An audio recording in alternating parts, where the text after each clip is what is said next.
Welcome to the next lecture of Health and Disease, starting with the next side heading given in your textbook, Mental Health and Adolescence. No doubt mental health is very crucial. Persons should be mentally fit, and mental fitness directly reflects the personality of the individual, but there is a great influence of adolescence on the mental health. Mental health और adolescence के बीच में एक गहरा संबंध है. During adolescence age group mental health पे बहुत ज़्यादा इफ़ेक्ट पड़ता है. मेंटल हेल्थ इश्यूज़ क्रिएट हो सकते हैं. इंडिविजुअल मेंटली फिट और स्टेबल भी हो सकता है, और बहुत से मेंटल हेल्थ से रिलेटेड इश्यूज़ क्रिएट होते हैं ड्यूरिंग एडोलेसेंस एज ग्रुप में. That is why we are going to study the side heading mental health and adolescence. Now starting with the few basic things.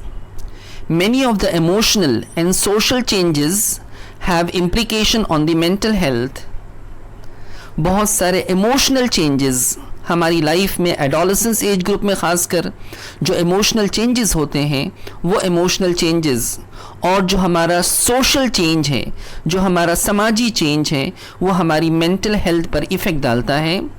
Most of the mental health issue that people confront as adult begin to appear in adolescence. Usually किसी भी age group में जो mental health issues देखने को मिलते हैं, जो अलग अलग टाइप के मेंटल हेल्थ प्रॉब्लम देखने को मिलते हैं, उनकी शुरुआत कहीं ना कहीं एडोलेसेंस में ही होती है. इन मैक्सिमम केसेस वो चीज़ें, वो प्रॉब्लम एडोलेसेंस से ही स्टार्ट होती है. Now this mental health issues includes confusion, irritation, मूडीनेस. लोग कंफ्यूज रहते हैं, इरिटेट हो जाते हैं. मूडीनेस, उनके मूड का कोई ठिकाना नहीं रहता है. फ्रस्ट्रेशन, चिड़चिड़े हो जाते हैं. नोजिया, वॉमिट के जैसी फीलिंग का क्रिएट होना. लेस कंसंट्रेशन, एक जगह पे उनका माइंड टिकता नहीं है, अनस्टेबल रहता है, वो एक जगह पर कंसंट्रेट नहीं कर पाते हैं.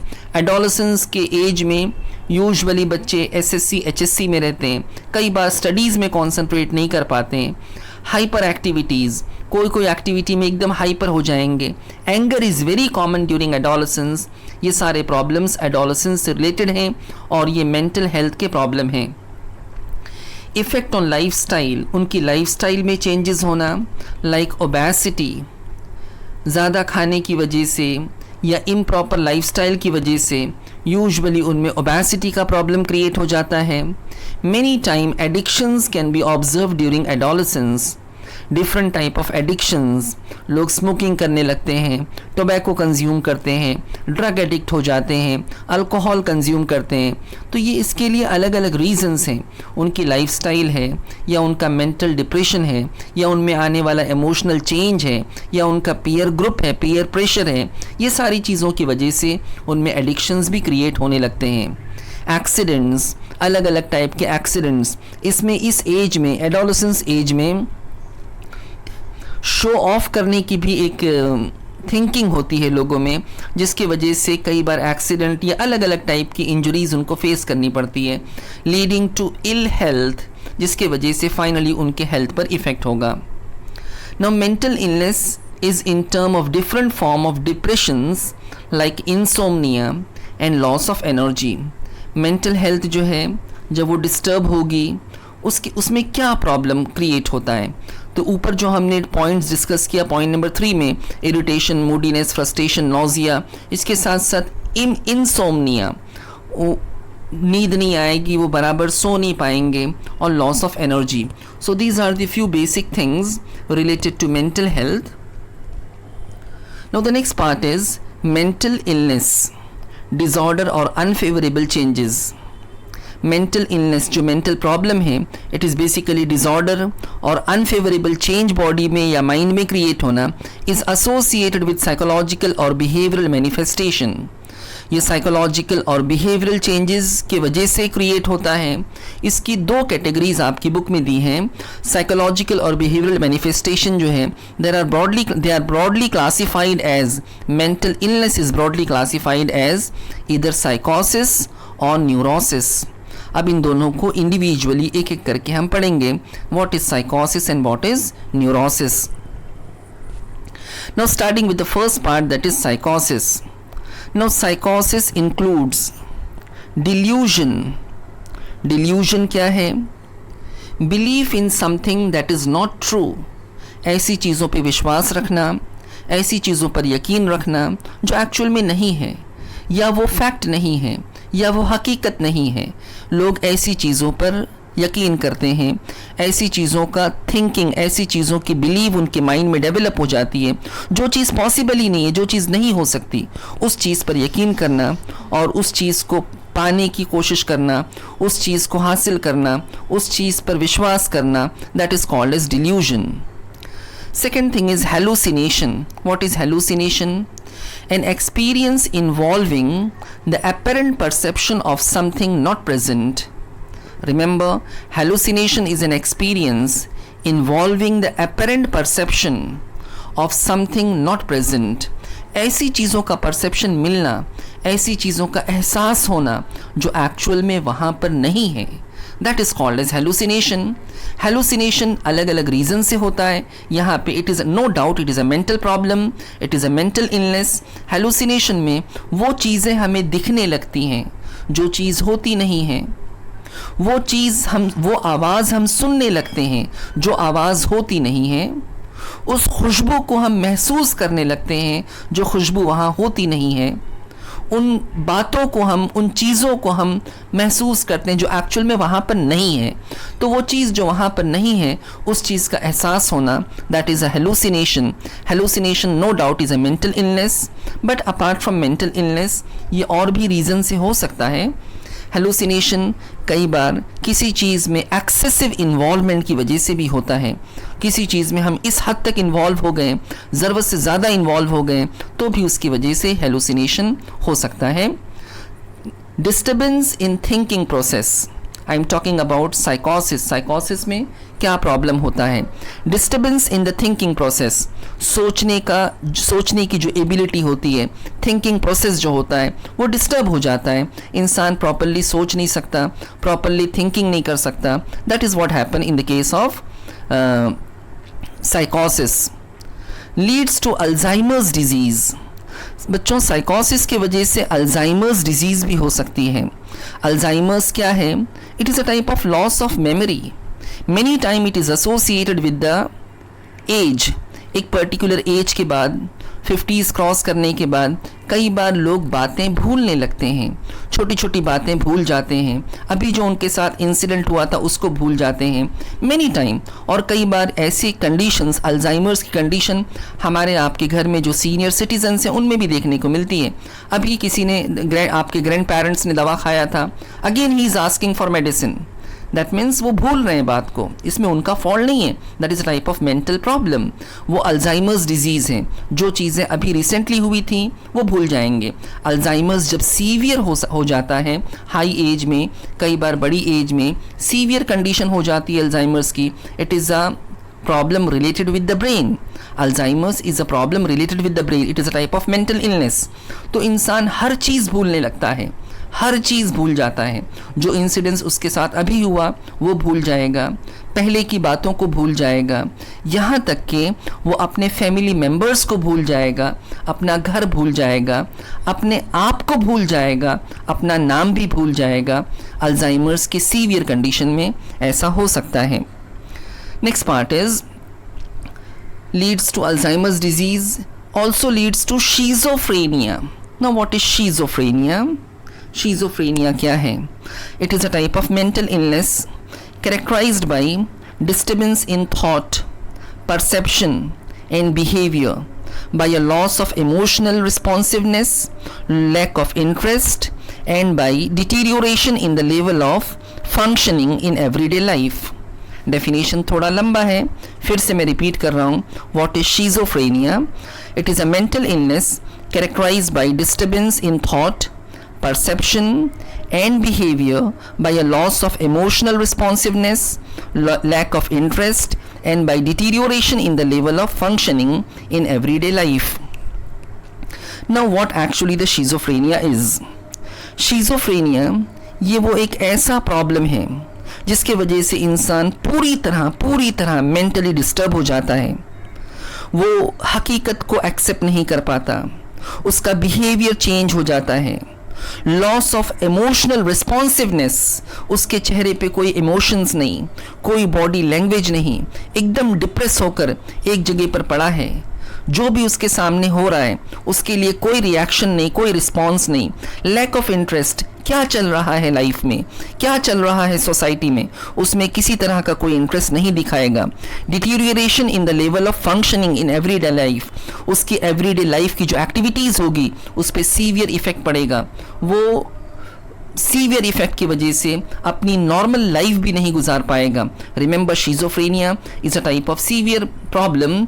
It is a mental illness जिसमें लोग किसी तरह का कोई रिस्पॉन्स नहीं दिखाते। कई बार एडोलेसेंस में ब्रेकअप की वजह से ऐसी कंडीशंस क्रिएट होती हैं कि किसी तरह का कोई रिस्पॉन्स न दिखाना, एकदम गुमसुम हो जाना, कोई रिस्पॉन्स नहीं दिखाना, दैट इज़ अ शिज़ोफ्रेनिया। कई बार नेगेटिव थिंकिंग उनके माइंड में आने लगती है, सेल्फ डिस्ट्रक्टिव बिहेवियर डेवलप होने लगते हैं। So this all thing is related with the schizophrenia. Depressive साइकोसिस, इंडिविजुअल पूरी तरह से डिप्रेस हो जाएगा। उसके बाद still we are talking about साइकोसिस, next part is amnesia. Amnesia that is loss of memory, याददाश्त कम होती जाएगी, भूलते जाएंगे बातों को। Bulimia, bulimia is extreme over indulgence in food, food में ज़रूरत से ज़्यादा एंजॉय करना, फूड को ज़रूरत से ज़्यादा खाना, खाने पीने की बातें करना और बहुत ज़्यादा खाना कंज्यूम करना, दैट इज़ बिलुरेमिया। एंजाइटी, एक तरह की बेचैनी, एक तरह का डर। एंजाइटी इज़ फियर और एप्रीहेंशन। फियर हम जानते हैं, it is fear is just we can say in local word, एक तरह का डर बैठ जाता है दिल में। एप्रीहेंशन मतलब समथिंग बैड और अनप्लेजेंट विल हैपन, कुछ तो बुरा होने वाला है मेरे साथ, कुछ तो बुरा होगा मेरी लाइफ में, कुछ तो बुरा होगा हमारे सोसाइटी के साथ, हमारे घर के साथ। That is called as apprehension, मतलब इट इज समथिंग बैड और अनप्लेजेंट विल हैपन, ऐसी फीलिंग डेवलप होने लगती है। एनोरेक्सिया नर्वोसा, एनोरेक्सिया नर्वोसा क्या है? Emotional aversion to food, it is a type of emotional disliking to food. Adolescence में ये भी बहुत कॉमन है कि कुछ इश्यूज़ क्रिएट होते हैं, मेंटल प्रॉब्लम क्रिएट होता है, वो खाना नहीं खाते हैं, खाने का मन नहीं करता है, खाना कितना भी अच्छा खाना हो, एक डिसलाइकिंग डेवलप हो जाती है। Depression, depression means it is a sadness, inactivity, reduce to enjoy life, इंसान पूरी तरह डिप्रेस हो जाएगा, अपनी लाइफ को एन्जॉय नहीं कर पाएगा, उस मोमेंट्स को एन्जॉय नहीं कर पाएगा, अपने पेरेंट्स के साथ, फ्रेंड्स के साथ, सोसाइटी के साथ प्रॉपर तरीके से बिहेव नहीं कर पाएगा because of the depression. Depression में भी रिएक्शंस प्रॉपर नहीं होते हैं। So this all thing is related with साइकोसिस। Now the next point given in your book is neurosis. As said earlier, mental illness is broadly classified as psychosis and neurosis। अब neurosis के 3 point यहाँ पे सिर्फ दिए हैं। Neurosis में first point है शीजोफ्रेनिया। बच्चों, शीजोफ्रेनिया का डेफिनेशन थोड़ी देर पहले मैंने बताया था आपको, just I am repeating. Schizophrenia is a common symptom जो न्यूरोसिस में भी दिखता है और साइकोसिस में भी दिखता है। Schizophrenia, a mental illness characterized by disturbance in thought, perception and behavior, by a loss of emotional responsiveness, lack of interest, and by deterioration in the level of functioning in everyday life.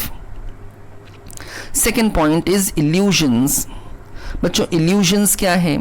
Illusion, wrong or misinterpreted perception of a sensory experience. Illusion is wrong or misinterpreted perception। या तो हमें perception ही wrong मिलता है या उसे हम सही तरीके से इंटरप्ट नहीं कर पाते हैं, हम बातों को गलत तरीके से लेते हैं, बातों को गलत समझते हैं।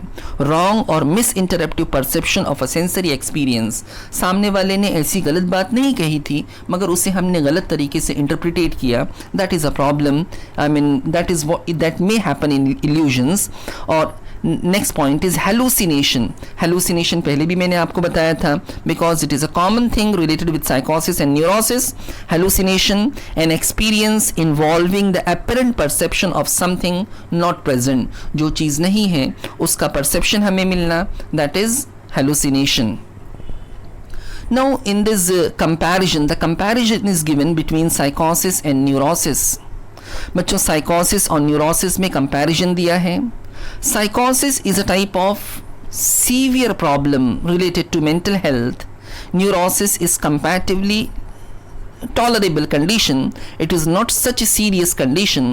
Psychosis में क्या है, पहला ही पॉइंट देखो, insight is absent. Neurosis में insight is present. What does it mean? साइकोसिस में इंसाइट इज एब्सेंट मतलब जिनको ये प्रॉब्लम है वो अपने प्रॉब्लम को एक्सेप्ट ही नहीं करेंगे, अपने प्रॉब्लम को प्रॉब्लम ही नहीं कहेंगे. वो दुनिया को पागल कहेंगे मगर खुद को कहेंगे नहीं, I am fine, I am normal. तो insight is absent. When insight is absent, person is not ready to take the treatment. वो लोग अपना ट्रीटमेंट भी नहीं करवाते हैं आसानी से. और न्यूरोसिस में लोग कंडीशन को समझते हैं, प्रॉब्लम को समझते हैं, उनको लगता है कि something wrong is going with them and they are ready to do the treatment. वो खुद से ट्रीटमेंट के लिए रेडी हो जाते हैं. साइकोसिस में सेकेंड पॉइंट लिखा है, judgement and reasoning is impaired. जो परसेप्शन हमें मिलता है उसको हम प्रॉपरली जज नहीं कर पाते हैं, किसी भी चीज़ की प्रॉपर रीजनिंग हम नहीं दे पाते हैं. न्यूरोसिस में judgement and reasoning is intact. साइकोसिस में लिखा है, रियलिटी कॉन्टेक्ट इज लॉस्ट. हकीकत से लोग दूर हो जाते हैं, हकीकत को एक्सेप्ट नहीं करते हैं. यहाँ पे ऐसा नहीं है, रियलिटी कॉन्टेक्ट इज प्रेजेंट. साइकोसिस में डिल्यूजन यूजुअली प्रेजेंट. डिल्यूजन मैंने आपको ऊपर समझाया था. व्हाट इज डिल्यूजन, पहले ही पॉइंट मैंने बताया था, belief in something that is not true. ऐसी चीज़ों पर विश्वास करना जो नहीं है, यहाँ पे डिल्यूजन होगा लोगों में, और न्यूरोसिस में डिल्यूजन नहीं होता है. साइकोसिस में true hallucination is usually present. लोगों को हेलोसिनेशन होता है, मतलब लोगों को ऐसे परसेप्शंस मिलते हैं जो होते नहीं हैं. और न्यूरोसिस में यूजुअली ऐसा नहीं होता है, थोड़ा बहुत हो सकता है बट ज़्यादा चांसेस नहीं है. साइकोसिस में लिखा है, change in personality may be there. Personality change हो जाती है, लोगों का पूरा रवैया, पूरा बिहेवियर, पूरा ज़िंदगी जीने का तरीका सब कुछ चेंज हो जाएगा. और न्यूरोसिस में ऐसा नहीं होता है. So this is few additional point not given in your text book, just to explain. यहाँ पे मैंने कंपैरिजन करके आपको समझाया.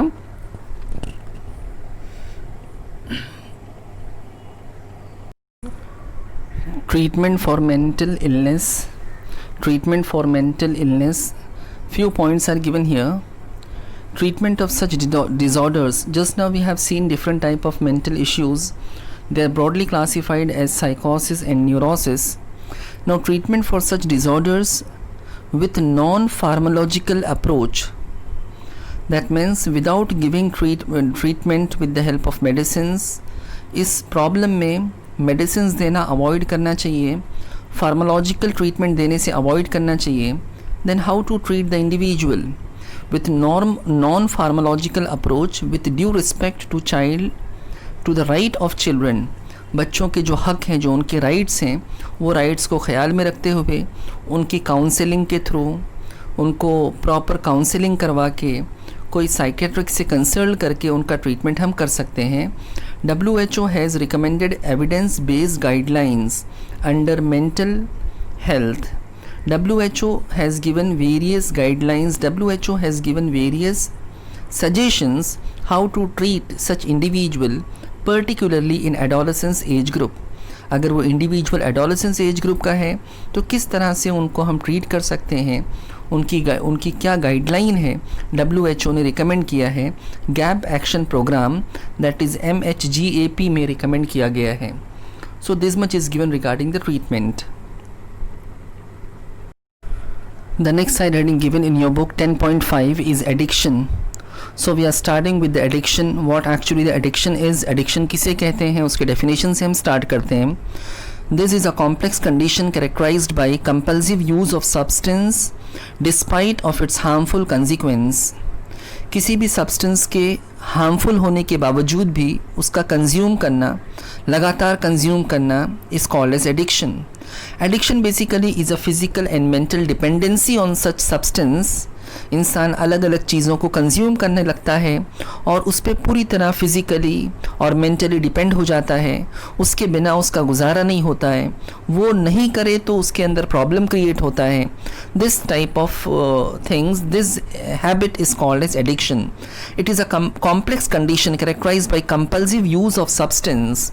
बहुत से ऐसे सब्सटेंस है जिसको लोग अलग अलग तरीके से यूज़ करते हैं, अलग अलग सब्सटेंस हैं, अलग अलग केमिकल्स हैं, अलग अलग मटेरियल्स हैं जिसको अलग अलग तरीक़ा से लोग यूज़ करते हैं और ये जानते हुए भी कि वो हार्मफुल है। That is called as addiction. It involves the use of substances. अब वो सब्सटेंस क्या है? जिसमें ड्रग्स हैं, डिफरेंट टाइप ऑफ ड्रग्स, अलग अलग टाइप के ड्रग्स हैं। वो ड्रग्स, कुछ ऐसे भी ड्रग्स हैं जो मेडिसिन्स में यूज़ किए जाते हैं और लोगों को मेडिसिन्स का भी एडिक्शन हो जाता है because it has certain amount of drug present in it, such as alcohol. You might have seen many people, they are totally dependent on alcohol. Alcohol नहीं मिले तो उनको नहीं चलेगा, they need alcohol. अभी अल्कोहल में भी different types of alcohol, you know, different products having different alcoholic beverages you might have listened, जिसमें वाइन है, शैम्पेन है, रम है, विस्की है, वोडका है, और these all are the different types of alcoholic beverages. उसके बाद opioids is a type of drug, cocaine है, निकोटिन है जो टोबैको में प्रेजेंट होता है। तो this all thing makes dependency, लोग इस पे टोटल डिपेंड हो जाते हैं, दैट इज़ अ एडिक्शन। एक अलग एग्जाम्पल भी दिया है और बिहेवियरल एडिक्शन भी होता है, सच एज गैम्बलिंग। गैम्बलिंग का मतलब आप समझ रहे होंगे, जुआ लगाना, जुआ खेलना, बैटिंग करना, this all thing is a type of, जिसमें पैसे कमाने की एक अलग से क्रेज़ डेवलप हो जाती है जिसके लिए बहुत लोग नुकसान भी उठाते हैं। सो it is a type of addiction. तो ये एडिक्शन के बारे में बेसिक दिया हुआ था, एडिक्शन क्या होता है। नाउ एडिक्शन में just now we have seen different things which is responsible for causing addiction. उसमें एक एग्जाम्पल, ये एडिशनल पार्ट है, it is not given in the book. One example I am going to elaborate. Many people they become alcoholic, they start consuming alcohol.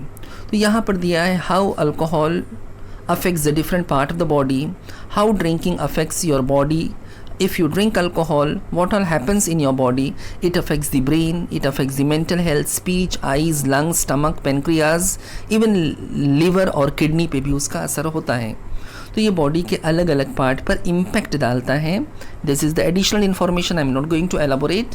So it is responsible for affecting the different part of the body. Similarly different type of drugs which people consume, different drug has the effect on the different part of the body. Alcohol का body पर effect होता है, brain पर effect होता है, thinking, thought, judgement पे effect होता है, मेंटल हेल्थ पर इफ़ेक्ट होता है, स्पीच उसकी जो होती है वो स्लर्ड हो जाती है, ज़बान लड़खड़ाने लगती है, लीवर जो हमारी बॉडी का पोर्टल ऑर्गन है उस पर सीवियर इफ़ेक्ट होता है, आईज़, विजन में प्रॉब्लम होता है, हमें ब्लर दिखने लगता है या डबल विजन हो जाता है, लंग्स पे इफ़ेक्ट करता है, स्टमक पे उसका इफ़ेक्ट होता है, वॉमिटिंग, डायरिया, नोजिया, हार्टबर्न जैसे प्रॉब्लम होते हैं, डाइजेशन से रिलेटेड प्रॉब्लम क्रिएट हो सकता है, पेनक्रियास पे उसका इफ़ेक्ट होगा, बेटा इसी तरह से किडनी पर भी उसका इफ़ेक्ट होता है। तो बॉडी के अलग अलग पार्ट पर अल्कोहल का एडवर्स इफ़ेक्ट है। Now the next part which is given in your book, scientific evidence says that addictive behaviour share की न्यूरोबायोलॉजिकल फीचर। जो एडिक्टिव बिहेवियर है, जो एडिक्ट लोग हैं, जो जिनको एडिक्शन की आदत हो गई है, उनका बायोलॉजिकल एक्टिविटी और न्यूरोलॉजिकल एक्टिविटी, नर्वस सिस्टम पर और बॉडी पर दोनों पर उसका इफ़ेक्ट होगा। They intensively involve brain pathway, that means the drug which they consume, they effect the brain pathway of reward and reinforcement affecting motivation. जो drug consume करते हैं उसका शॉर्ट स्पेन के लिए कुछ इफ़ेक्ट बॉडी पर दिखाई देता है, नो डाउट। जैसे you might have seen about the many sports person, they take some drugs. Sport athletes जो होते हैं वो ड्रग लेते हैं जिसकी वजह से वो मोटिवेट हो जाते हैं, एक्टिव हो जाते हैं। Many drugs they are acting like a stimulant also, जो बॉडी की एक्टिविटी को फास्ट कर देते हैं। बहुत से ऐसे ड्रग्स हैं जो बॉडी के लिए सीडेटिव का काम करते हैं, बॉडी के लिए ट्रैंक्विलाइजर्स का काम करते हैं, वो बॉडी की एक्टिविटी को स्लो कर देते हैं, डिप्रेस कर देते हैं। तो बॉडी पर उसका इफ़ेक्ट होता है, नो डाउट। जिसके लिए वो नर्वस सिस्टम ब्रेन के पाथवे को यूज़ करते हैं. Now for this pathway it involves the neurotransmitter dopamine. बच्चों, हमारे नर्वस सिस्टम में एक न्यूरोट्रांसमीटर है. Neurotransmitter is a chemical, it is a local hormone which transmit the impulse from one neuron to another neuron. ये dopamine को use करते हुए ये ड्रग्स अपना इफेक्ट दिखाते हैं. दैट मीन्स डोपामाइन का इम्प्रॉपर सिक्रीशन होगा if the person is consuming the different type of drugs. ये डोपामाइन सिक्रीशन पर इफेक्ट डालेंगे. Is important to know that neurological change are reversible after the substance use or behavior is discontinued. Okay, that means वो इंसान जो drug consume कर रहा है, किसी तरह के एडिक्शन में इन्वॉल्व है, जब वो एडिक्शन नहीं करेगा या वो केमिकल यूज़ नहीं करेगा तो वापस से वो पहले के जैसा हो जाएगा.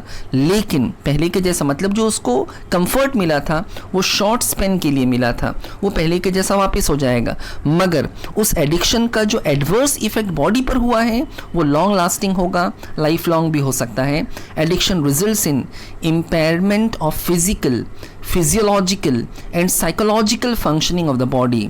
That means due to consumption of drug का जो इफ़ेक्ट होगा बॉडी पर, ड्रग के इफ़ेक्ट की वजह से इट इम्पेयर्स फिजिकल, हमारी बॉडी की जो फिजिकल हेल्थ है उस पर इफ़ेक्ट होगा. फिजियोलॉजिकल, जो इंटरनल फंक्शनिंग है, इंटरनल सिस्टम्स जो काम कर रहे हैं, इंटरनल मैकेनिज्म्स जो चल रहे हैं बॉडी पे, उसका इफ़ेक्ट होगा. डाइजेशन पे, रेस्पिरेशन पे, नर्वस कोऑर्डिनेशन पे, बॉडी के रिप्रोडक्शन पे, बॉडी की जो अलग अलग सिस्टमिंग है, जो फिजियोलॉजी बॉडी में चल रही है, उस पे उसका लॉन्ग लास्टिंग इफ़ेक्ट होगा. इवन साइकोलॉजिकल फंक्शनिंग पे भी इफ़ेक्ट होता है, हमारी थिंकिंग पे, हमारे थॉट में, हमारी सोशल लाइफ में, हमारे जजमेंट में, हमारे बिहेव करने में, हर तरीके से इसका इफ़ेक्ट होगा.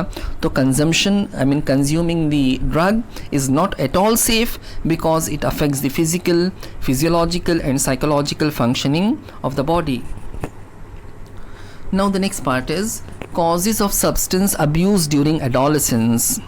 एडोलेसेंस में ऐसा क्या होता है, एडोलेसेंस में ऐसे कौन से चेंज होते हैं कि individuals, those who belong to adolescence age group, they start consuming drug. ये वो ड्रग लेना क्यों शुरू कर देते हैं, ऐसा उनकी लाइफ में क्या चेंज आता है कि वो ड्रग कंज्यूम करना स्टार्ट कर देते हैं. Few points are given here, this all points are taken from your text book only. insufficient parental supervision and monitoring. Parents बच्चों पर बराबर ध्यान नहीं दे रहे हैं, पेरेंट्स बच्चों का प्रॉपर सुपरविजन नहीं कर रहे हैं, उनकी प्रॉपर मॉनिटरिंग नहीं कर रहे हैं. बच्चों का कौन फ्रेंड है, वो कहाँ आ रहे हैं, कहाँ जा रहे हैं, किसके साथ रह रहे हैं, कितना पैसा खर्च कर रहे हैं, उनके बैग में क्या है, उनकी बिलोंगिंग्स में, उनके पास उनकी बिलोंगिंग्स जो है उसमें क्या क्या चीज़ें हैं, वो किसके सोशल नेटवर्किंग में हैं. अगर पेरेंट्स प्रॉपर सुपरविजन करें और बच्चों को अपने कंट्रोल में रखें तो ड्रग एडिक्शन के चांसेस कंपैरेटिवली कम हो जाते हैं. तो पेरेंट्स का इग्नोरेंस, पेरेंट्स का नेग्लिजेंस कई बार बच्चों को बढ़ावा देता है and they start consuming drug during adolescence. बच्चों को पता है उनके माँ बाप को पड़ी नहीं, उनको जो करना है करें, माँ बाप जो है वो लीस्ट बॉदर है. तो ऐसे में बच्चों के एडिक्ट होने के चांसेस कंपैरेटिवली इंक्रीज हो जाते हैं. Lack of communication between child and parents और बच्चों के बीच में प्रॉपर कम्युनिकेशन नहीं है. Might be any reason, parents इतना बिजी हैं कि बच्चों के लिए टाइम नहीं है, बच्चों का कोई और ही केयर करता है, कोई और ही घर में मेड है या जो भी है वो बच्चों के सब काम करती है. तो बच्चों और पेरेंट्स के बीच में प्रॉपर इंटरेक्शन नहीं है, या बच्चों और पेरेंट्स के बीच में एक इतना बड़ा गैप है कि बच्चे खुल के अपनी बात पेरेंट्स से नहीं कह सकते, उनके अंदर फियर है. पेरेंट्स के बहुत ज़्यादा प्रेशर की वजह से भी बच्चे अपने पेरेंट्स से बात नहीं कर पाते हैं. तो this gap sometime give chance to the child, give chance to the person belonging to adolescence age group to become an addict. तो proper communication is very good to avoid such things. अगर बच्चों में और parents में एक open conversation होती है, एक प्रॉपर कम्युनिकेशन होती है कि बच्चों की लाइफ में क्या चल रहा है, अगर पेरेंट्स को पता हो तो पेरेंट्स से अच्छा कोई काउंसलर नहीं हो सकता. Poorly defined rules घर के ऐसे रूल्स हैं या वो जिस सोसाइटी में रहते हैं वहाँ के रूल्स ऐसे हैं कि उनके रूल्स के हिसाब से मतलब उनको रिस्ट्रिक्शन नहीं पता है कि क्या कंज्यूम करना है, क्या नहीं कंज्यूम करना है, क्या उनकी हेल्थ के लिए अच्छा है, क्या यूज़ करना ठीक है, क्या यूज़ करना नहीं चाहिए। तो ये अगर प्रॉपर वेल डिफाइंड रूल नहीं है तो बच्चे कुछ भी ट्राई करेंगे और कुछ भी कंज्यूम करेंगे। Family conflict, many time family conflict, घर में होने वाले झगड़े या एडोलेसेंस एज ग्रुप में अक्सर बच्चों के झगड़े पेरेंट्स से हो जाते हैं, तो उस कॉन्फ्लिक्ट की वजह से बच्चे डिप्रेस होते हैं and they start consuming alcohol, they start consuming different type of drugs. Family conflict की वजह से भी एडिक्शन के चांसेस होते हैं। Favourable parent attitude towards alcohol and drug abuse. Now, if the parent itself is supporting to such things, parents खुद ही support कर रहे हैं अल्कोहल और ड्रग को, तो ऐसे में बच्चों को कंज्यूम करने का चांस और बढ़ जाता है। से for example, if the father is smoker और वो घर में ही स्मोकिंग करता है, बच्चे जानते हैं, उसकी वाइफ जानती है, तो ऐसे में बच्चों के स्मोकिंग करने के चांसेस कंपैरेटिवली इंक्रीज हो जाएंगे कि वो देख रहे हैं कि उनके घर में पेरेंट्स स्मोकिंग कर रहा है, घर के लोग अल्कोहल कंज्यूम कर रहे हैं, तो उनको भी चांस मिलेगा। And finally they also start consuming such type of things, they may start consuming drug. Two additional point is given which is not shown in this slide. Expectation from drug use. The next point, expectation from drug use. कि adolescence age group में बच्चे expect करने लगते हैं कि ये drug use करने से ये होगा, ये ड्रग यूज़ करने से ये होगा, ये ड्रग हम यूज़ करेंगे तो हमारी मसल्स बन जाएगी, ये ड्रग हम यूज़ करेंगे तो हमारी पर्सनैलिटी डेवलप हो जाएगी, अल्कोहल पिएंगे तो डाइजेशन प्रॉपर होगा, अल्कोहल कंज्यूम करेंगे तो उससे ठंडी नहीं लगेगी। This all negative things sometime leads to addiction, कि हम ड्रग्स से एक्सपेक्ट करने लगते हैं, उसके वजह से भी एडिक्शन होने के चांसेस होते हैं। And the last point is risk taking behaviour, कि एडोलेसेंस में रिस्क लेने की आदत होती है, उनको स्टंट्स करने की आदत होती है, तो कई बार रिस्क लेने के लिए भी वो ड्रग कंज्यूम करते हैं या कोई भी ऐसी गलत चीज़ कंज्यूम करते हैं जो उनके हेल्थ के लिए एडवाइजेबल नहीं है। Now the next part is method और measure to control drug abuse. किस तरह से ड्रग अब्यूज़ से बचा जा सकता है, किस तरीके से ड्रग कंजम्पशन से बचा जा सकता है। ऑलवेज रिमेंबर, इसमें फर्स्ट पॉइंट दिया है, always remember prevention is better than cure. हम उन चीज़ों से दूर रहें, क्योंकि अगर दूर रहेंगे वो प्रॉब्लम नहीं होगा, अदरवाइज़ वो प्रॉब्लम हो गया तो क्योर करना मुश्किल होगा। अवॉइड अनड्यू प्रेशर, किसी भी तरह के प्रेशर में आके, इन्फ्लुएंस में आके उन चीज़ों को कंज्यूम करना हम स्टार्ट ना करें। जैसे फ्रेंड्स में इट इज़ वेरी कॉमन कि फ्रेंड सर्कल जो होता है, उनका जो पीयर ग्रुप होता है, उसमें एक फ्रेंड का इन्फ्लुएंस दूसरे फ्रेंड पे जाता ही जाता है। अगर एक फ्रेंड अल्कोहल कंज्यूम कर रहा है तो वो दूसरे को ऑफ़र करेगा। ऐसे में हमको अपनी बाउंड्रीज डिसाइड करनी है, हमको अपने डेफिनेट लाइन डिसाइड करनी है कि हमें क्या कंज्यूम करना है और क्या नहीं कंज्यूम करना है। A child should not be forced to perform beyond her capacity in studies. कई बार पेरेंट्स उनके बच्चों से बहुत ज़्यादा एक्सपेक्ट करने लगते हैं, मेरा बेटा मेरी बेटी इतना करेगा, इतना लाएगा, ये करेगा, वो बनेगा। उसकी कैपेसिटी नहीं है, वो नहीं कर सकता है। सबके ब्रेन एक जैसे इक्वल नहीं होते हैं, ब्रेन टू ब्रेन वेरिएशन होता है। That is what we have to accept.